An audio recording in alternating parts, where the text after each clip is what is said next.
तो इस वीडियो में हम बात करेंगे लिम्फेटिक सिस्टम के बारे में। तो लिम्फेटिक सिस्टम को ब्लड एसेसरी सिस्टम भी बोलते हैं। एसेसरी मतलब ब्लड के सर्कुलेशन का जो सहायक परिसंचरण तंत्र भी बोलते हैं, और इसको सेकेंडरी मतलब द्वितीयक परिसंचरण तंत्र भी बोलते हैं। तो ये सर्कुलेशन में भी हेल्प करता है और ये इम्यून सिस्टम में भी हेल्प करता है या इम्यूनिटी में भी हेल्प करता है। तो लिम्फेटिक सिस्टम को समझने से पहले अपन थोड़ा बहुत लिम्फ के बारे में समझ लेते हैं। जिस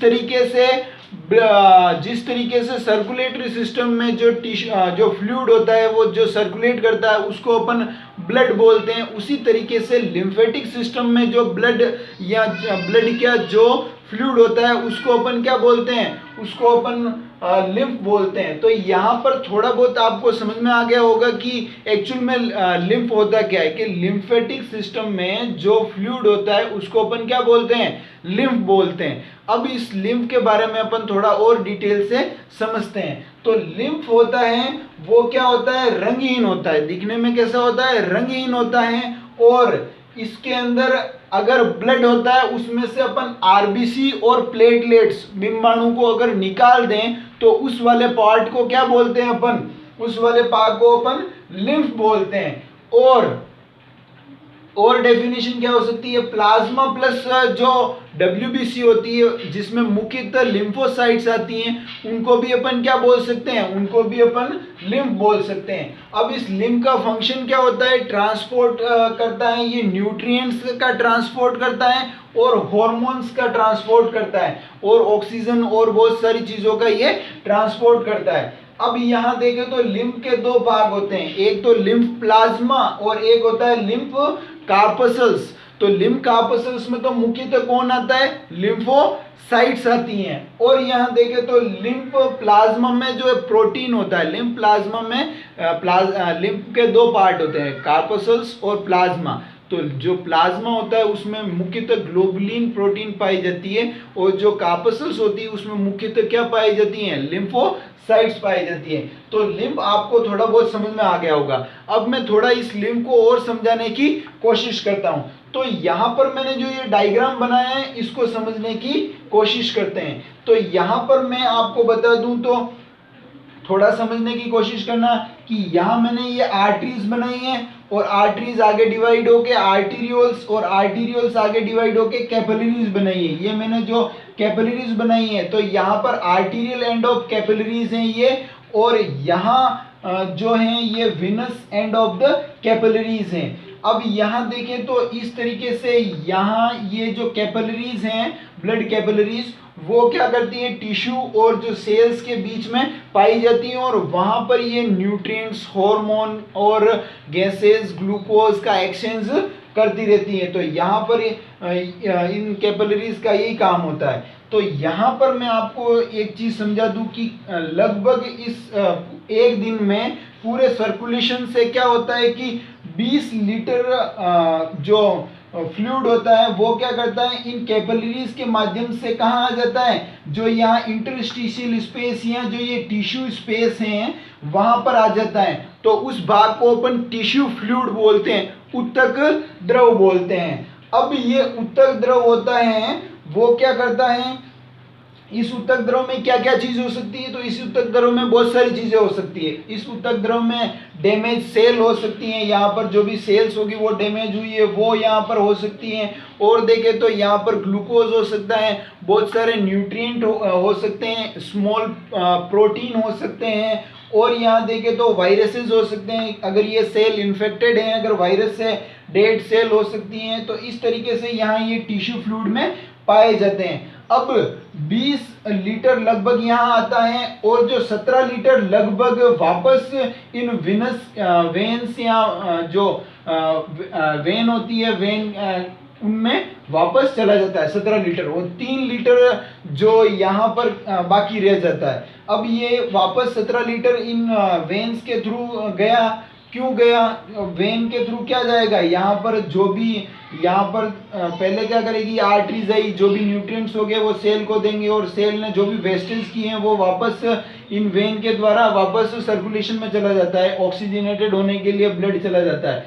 तो यहाँ पर जो 20 लीटर अंदर आया था उस वो क्या है कि जो यहाँ पर ब्लड का वॉल्यूम होता है इन कैपिलरीज के मध्य वो कम नहीं हो जाए, इसके लिए 17 लीटर तो वापस आ जाता है इन वेन के अंदर, और 3 लीटर लगभग इस इंटरस्टिशियल फ्लूइड में रह जाता है। अब यहाँ पर जो टिश्यू फ्लूइड है वहाँ पर क्या करते हैं कि ये टिश्यू फ्लूइड अगर यहाँ पर, अब मैं आपको ये जो ग्रीन कलर की दिख रही है ये यहाँ पर मैंने लिम्फ कैपिलरीज बनाई है। क्या बनाई है? लिम्फ कैपिलरीज बनाई है।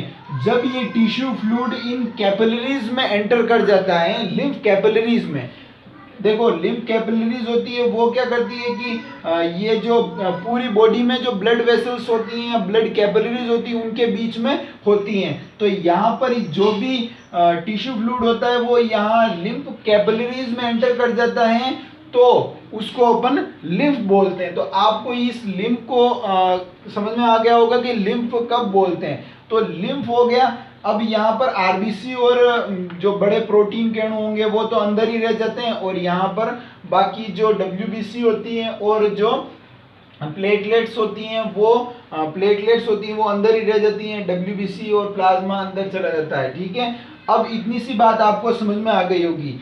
तो यहाँ पर जब यहाँ देखें तो ये जो लिम्फ कैपिलरीज होती हैं वो आगे जाती है और यहाँ पर कुछ नोड बनते हैं जिनको अपन लिम्फ नोड बोलते हैं। और यहाँ आपको ये चीज समझ में आ गई होगी कि इस तरीके से ये होता है। अब थोड़ा थोड़ा अपन इसके बारे में और समझने की कोशिश करते हैं। तो यहाँ पर जो 3 लीटर था उसको वापस सर्कुलेशन में भेज दिया जाता है। वो मैं आगे आपको बताऊंगा कि किस तरीके से भेज दिया जाता है। तो इसको समझते हैं कि जो ये 3 लीटर और यहाँ पर जो न्यूट्रिएंट्स है, ग्लूकोज है या बहुत सारे वायरसेस हो सकते हैं, बैक्टीरिया हो सकते हैं, वो क्या करते हैं यहाँ लिम्फ कैपिलरीज के माध्यम से आगे जाके वापस सर्कुलेशन में मिलते हैं। वो किस तरीके से मिलते हैं अपन कोशिश करते हैं समझने की। तो यहाँ ये डायग्राम बनाया है मैंने, ह्यूमन बॉडी का डायग्राम बनाया। अच्छा तो नहीं बनाया पर ठीक है, इसको समझते हैं। तो यहाँ पर जो मैं आपको समझा दूं तो ये लिम्फ कैपिलरीज होती हैं, वो क्या करती हैं लिम्फ वेसल्स में डिवाइड होती हैं, और आगे जाके ये जो भी लिम्फ वेसल्स होती हैं जो भी नीचे उधर से और पैर से और जो भी डायफ्राम के नीचे से यहाँ पर लिम्फ वेसल्स आती हैं, वो आगे जाके एक वेन जो थोरेसिक डक्ट या लेफ्ट लिम्फेटिक डक्ट में कन्वर्ट हो जाती है। तो यहाँ नीचे से वेसल्स या कैपिलरीज आती हैं, वो क्या करती है आगे जाके थोरेसिक डक्ट या लेफ्ट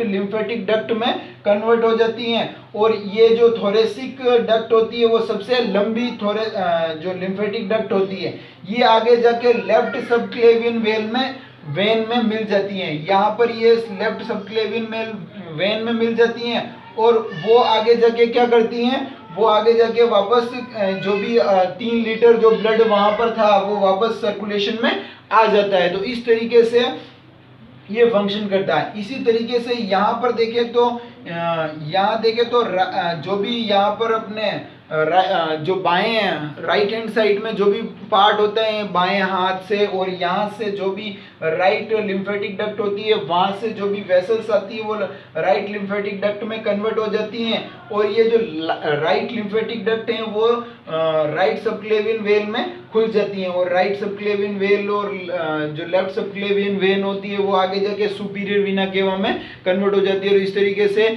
जो भी 3 लीटर वो जो ब्लड क्या जो भी टिश्यू फ्लूइड था या लिम्फ था वो वापस कहाँ आ गया, सर्कुलेशन में या हार्ट में आ गया, फिर वापस वो प्रोसेस शुरू हो जाती है। तो इतनी सी बात आपको समझ में आ गई होगी। तो यहाँ पर 2 मुख्य वेन जो लिम्फेटिक डक्ट होती है, थोरेसिक डक्ट, ये लेफ्ट लिम्फेटिक डक्ट भी बोलते हैं, और राइट लिम्फेटिक डक्ट भी होती हैं। ये जो भी कैपिलरीज लिम्फ कैपिलरीज या लिम्फ वेसल्स होती है वो आगे जाके इनमें डिवाइड होती हैं।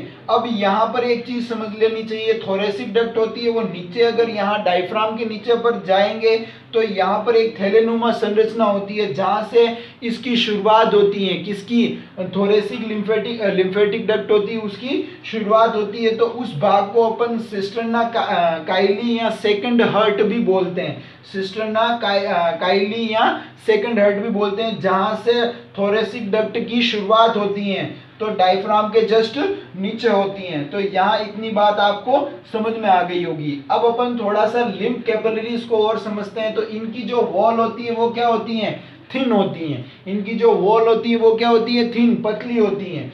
अब यहाँ देखें तो इनके सिरे इनके एक सिरे क्या रहते हैं, बंद रहते हैं। जैसे कि आपको यहाँ ये दिखाया मैंने, क्या बनाई है, यहाँ पर मैंने लिम्फ कैपिलरीज बनाई है। तो इनके एक सिरे बंद होते हैं और इनके जो वॉल होती है वो थिन होती है। इसके कारण यहाँ पर जो भी छोटे छोटे प्रोटीन अणु होते हैं, O2 होती हैं और बैक्टीरिया वायरसेस इनके अंदर एंटर कर जाते हैं। और यहाँ साइड में जो भी अपन बोले तो मसल्स होती हैं वो क्या करती हैं, कॉन्ट्रैक्ट और रिलैक्स होती है, जिसके कारण वापस यहाँ पर ये ऊपर जो भी लिम्फ होता है वो ऊपर चला जाता है। इस तरीके से लिम्फ ऊपर चला जाता है। अब यहाँ एक चीज समझ में आनी चाहिए कि यहाँ पर कोई प्रेशर जनरेट नहीं हो रहा है, क्योंकि वहां पर तो इनके अंदर तो हार्ट पंप करता है और जो लिम्फ वेसल्स होती है वहां कोई प्रेशर जनरेट नहीं होता है। इसके लिए यहाँ पर जो वॉल होते हैं उनकी संख्या भी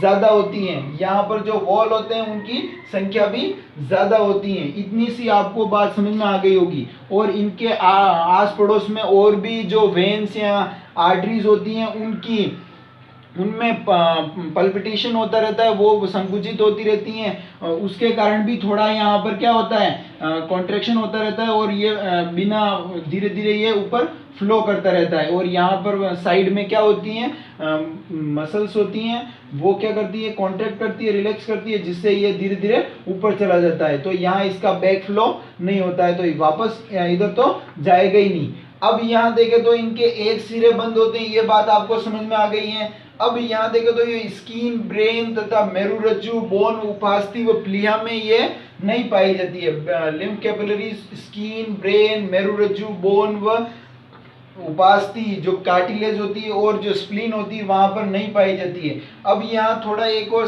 चीज समझते हैं। तो लिम्फ कैपिलरीज की बात करें तो यहाँ लिम्फ कैपिलरीज को समझने से पहले जो अपने डाइजेस्टिव सिस्टम होता है वहां पर चलते हैं। तो देखो डाइजेस्टिव सिस्टम में क्या होता है कि जो अपने दीवार होती है अंदर की, जिसको अपन म्यूकोसा या जो भी ल्यूमेन होती है वहां पर विलाई पाई जाती है। और विलाई के अंदर क्या होती है, लैक्टियल होती है। अब लैक्टियल का क्या फंक्शन होता है, ये क्या करती है, वसा होती हैं, उनका अवशोषण, वसा व ग्लिसरॉल का अवशोषण करती हैं। यहाँ पर जो ब्लड वेसल्स होती हैं वो क्या करती हैं, वसा और लिम्फ का अवशोषण नहीं कर पाती है। तो इस कारण से क्या होता है कि जो भी यहाँ पर जो लैक्टियल होती है वो वसा और लिम्फ का अवशोषण करती हैं और ये वापस यहाँ लिम्फ के द्वारा चला जाता है। तो लैक्टियल इस भाग को बोलते हैं। ये लैक्टियल होती हैं, ब्लड कैपिलरीज होती हैं, लिम्फ कैपिलरीज होती हैं। वो डाइजेस्टिव सिस्टम में जो अपने डाइजेशन होता है वहाँ पर विलय होती है, वहाँ के कैपिलरीज होती है, उनके बीच में पाई जाती है। वहाँ से वसा व ग्लिसरॉल का अवशोषण करती है और उसको वापस ब्लड के अंदर सर्कुलेशन में लाने का काम करती है और जहाँ इसकी जरूरत होती है वहाँ पर पहुँचाती है। तो लैक्टियल का एक अच्छा फंक्शन हो गया।